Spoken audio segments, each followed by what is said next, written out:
Eran las 5:30 de la mañana y el silencio en Tequila no se rompió, se hizo pedazos. Sin advertencias y sin tocar a la puerta.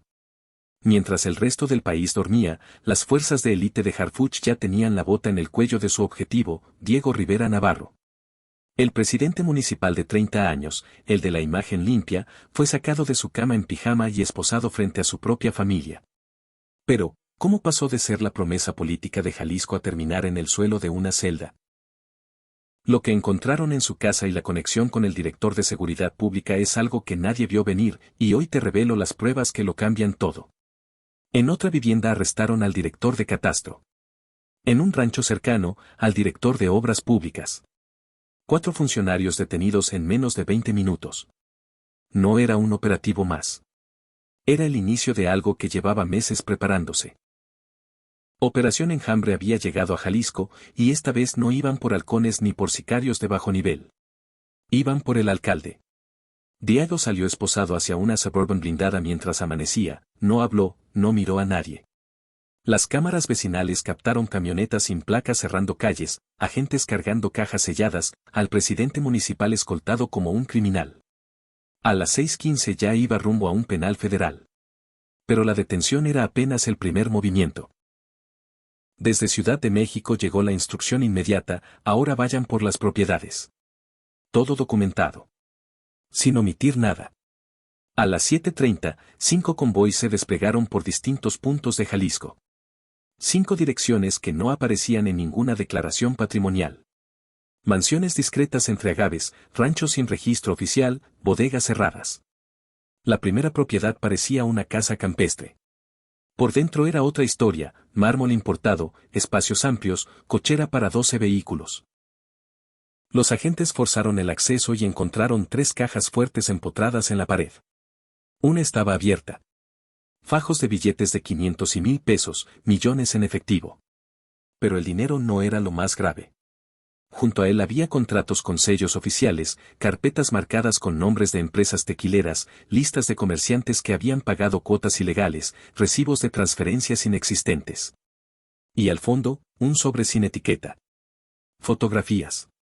Diego Rivera posando con hombres armados.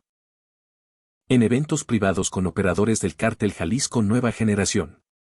Y en varias imágenes, al lado de un rostro imposible de confundir, Nemesio Oseguera Cervantes, el Mencho. Las fechas eran recientes. Mayo. Septiembre. No eran recuerdos antiguos ni encuentros accidentales. En cada foto, el alcalde sonreía. No parecía intimidado. Parecía cómodo. Las imágenes fueron enviadas de inmediato para análisis. La respuesta llegó rápido, eran auténticas. Sin alteraciones. Diego Rivera no solo tenía vínculos con el cártel Jalisco Nueva Generación, tenía contacto directo con su líder. Y esto apenas era el comienzo. Si quieres entender hasta dónde llega realmente esta red, suscríbete ahora al canal Operación Harfuch, porque lo que viene cambia todo. Y todavía faltaban más propiedades. A 15 kilómetros, otro convoy irrumpió en una residencia de 2 niveles, con piscina climatizada y cámaras en cada esquina. El portón cayó y los agentes ingresaron. En el garaje había 5 vehículos de lujo, Ferrari, Porsche, Mercedes blindada. Ninguno estaba a nombre del alcalde. Todos registrados bajo empresas fantasma con domicilios inexistentes. Una destacaba, Agave Premium, el representante legal era Juan Gabriel Toribio Villarreal, el director de Catastro detenido esa misma mañana. La red comenzaba a cerrarse.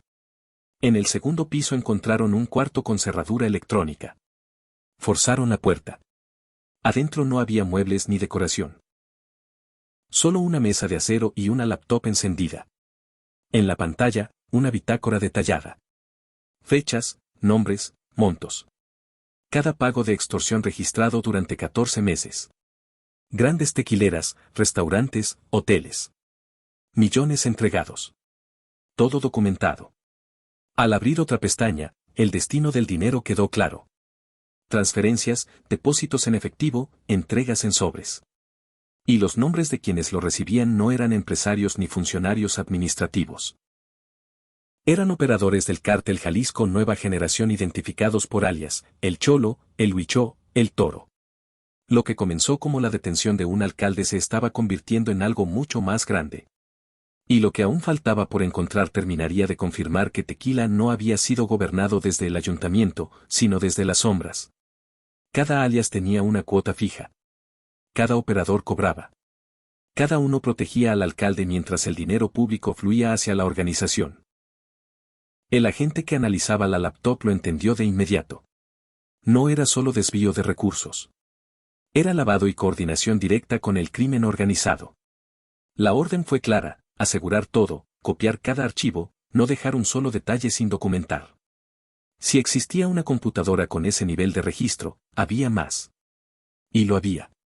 En el closet, detrás de una pared falsa, apareció un arsenal. Rifles AR-15, pistolas 9 milímetros, chalecos con el emblema del Cártel Jalisco Nueva Generación, cargadores, cientos de cartuchos y granadas de fragmentación. Armamento de uso exclusivo del ejército en una casa vinculada al presidente municipal. El operativo escaló a nivel de máxima seguridad. En la tercera propiedad, un rancho en las afueras de Guadalajara, la escena fue distinta pero igual de reveladora. Caballos de alta gama, vigilancia privada, acceso controlado. En el despacho principal había contratos recién firmados por Diego Rivera, compraventa de terrenos ejidales adquiridos a una décima parte de su valor real. Tierras compradas por 200,000 pesos la hectárea cuando valían 10 veces más. No solo extorsionaban empresas, también presionaban a campesinos. En el sótano del rancho encontraron una puerta reforzada con cadenas industriales. Al abrirla, apareció un archivo clandestino. Cajas llenas de expedientes municipales, nóminas infladas, facturas falsas, contratos con empresas fantasma. El registro completo del saqueo. Dentro de una carpeta había una memoria USB. El contenido fue aún más contundente. Más de 30 grabaciones de reuniones privadas.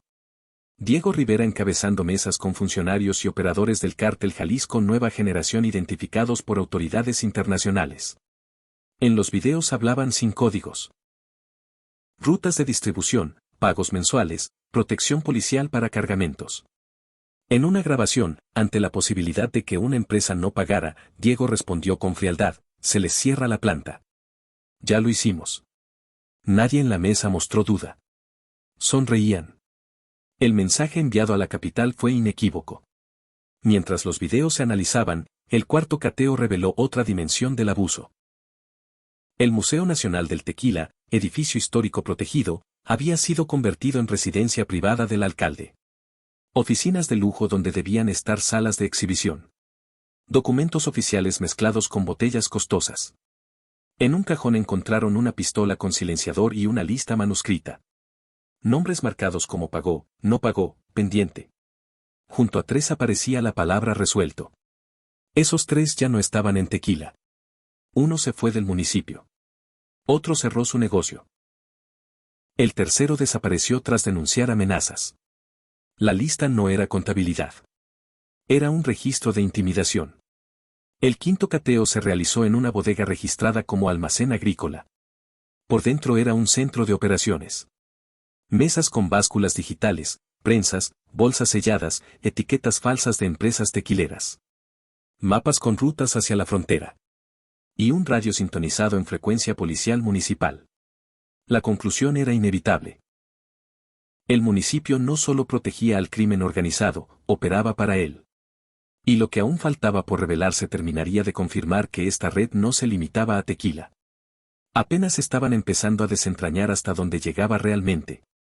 En la bodega, el comandante tomó el radio y escuchó con atención. Una voz masculina daba coordenadas precisas: sector norte despejado, patrulla 7 rumbo al centro. Era comunicación interna de la policía municipal.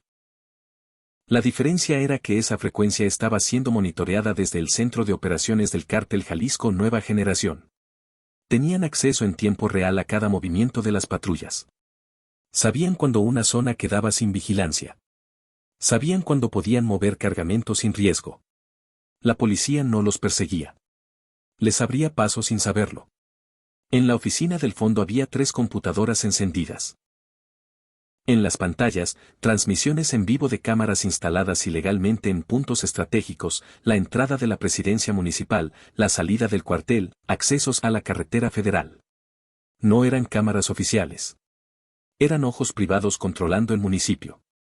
Entre los archivos se encontraron carpetas con nombres de funcionarios, horarios de entrada y salida, rutas a sus domicilios, placas de vehículos, direcciones familiares.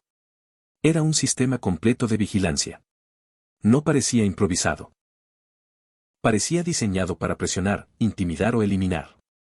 La llamada a la capital fue inmediata. Se activó protección para 15 personas que habían denunciado irregularidades, regidores, contadores, un periodista local. Algunos ya habían recibido advertencias. Autos dañados, fotografías de hijos saliendo de la escuela. No era paranoia. Era seguimiento criminal desde dentro del gobierno. Mientras tanto, en el penal federal, Diego Rivera guardaba silencio absoluto. No solicitó llamadas. No dio declaraciones. Permanecía inmóvil, como si supiera que la caída apenas comenzaba. A las 3 de la tarde llegó un sobre procedente de la Fiscalía Estatal. Dentro había un disco duro con información adicional extraída de dispositivos asegurados. Entre los mensajes apareció una frase repetida en un chat cifrado: el paquete grande sale el viernes. El viernes era al día siguiente. Se convocó reunión urgente. Si no se trataba de droga, ¿qué era ese paquete? La respuesta llegó de alguien que había decidido hablar. El contador municipal, que había renunciado semanas antes tras amenazas, pidió declarar. Explicó que el viernes se ejecutarían transferencias por 50 millones de pesos desde cuentas municipales. El plan era vaciar fondos y desaparecer. La detención ocurrió justo a tiempo. Se ordenó congelar de inmediato todas las cuentas del municipio. La Secretaría de Hacienda bloqueó movimientos en cuestión de horas. Al revisar operaciones recientes, los auditores detectaron que en enero ya se habían enviado 12 millones al extranjero en montos fraccionados para evitar alertas automáticas. Era lavado financiero estructurado, y no había sido obra de una sola persona. Las transferencias llevaban la firma digital de Isaac Carvajal Villaseñor, director de Obras Públicas, detenido esa misma mañana. En un inicio guardó silencio. Pero al confrontarlo con los registros bancarios, entendió que la evidencia era irrefutable. Esa tarde decidió cooperar. Su declaración amplió el alcance del caso. Confirmó que no eran solo 4 funcionarios implicados. Señaló a regidores, jefes de departamento, inspectores y policías municipales que seguían en funciones. 16 nombres adicionales. Una red activa dentro del ayuntamiento que operaba bajo la misma estructura. Lo que parecía un operativo contra un alcalde corrupto se transformaba en la exposición de un sistema completo infiltrado. Y todavía faltaba revelar hasta dónde llegaba la protección política que sostenía todo ese entramado. Harfuch no perdió tiempo. Ordenó detener a todos los señalados. Esa misma noche, la operación avanzaría contra los 16 funcionarios que seguían trabajando en Tequila como si nada hubiera ocurrido. Regidores, directores, inspectores. Pensaban que la tormenta había pasado. Apenas estaba comenzando. 5 convoys federales salieron de la base militar en Guadalajara con órdenes firmadas. El objetivo ya no era un alcalde. Era desmontar un sistema entero. Mientras eso ocurría, en la capital descifraban el archivo cifrado del disco duro asegurado. Cuando por fin lograron abrirlo, apareció un documento de 47 páginas que cambiaba la dimensión del caso. No hablaba solo de Tequila.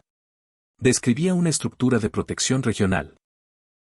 Mencionaba alcaldes de otros municipios, mandos policiales estatales, jueces y funcionarios de fiscalía. Diego Rivera no era la cabeza. Era una pieza. El documento fue clasificado como asunto de seguridad nacional. La operación Enjambre dejó de ser un operativo municipal y se convirtió en una ofensiva regional. Se autorizaron más órdenes, más recursos, más vigilancia.